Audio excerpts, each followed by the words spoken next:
Tayo nga po ngayon sa pinakahuling balita po, magkano ang pinakahuling figure ng ating utang, baby girl? More than 16 trillion pesos. Nandiyan sa business page, baby girl.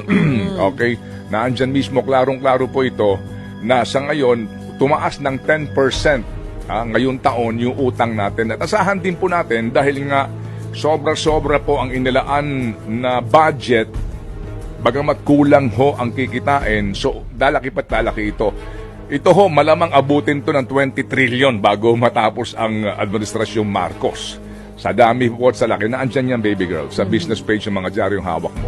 Okay, English lang yan, ha?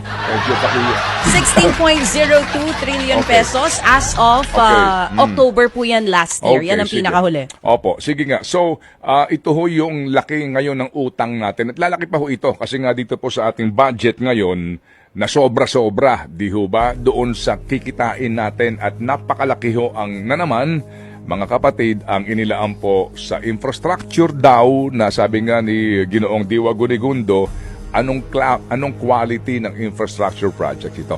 Okay. Talagang lalaki pa ito kasi may utang din po tayo sa ibang bansa. Tumataas po ang dolyar.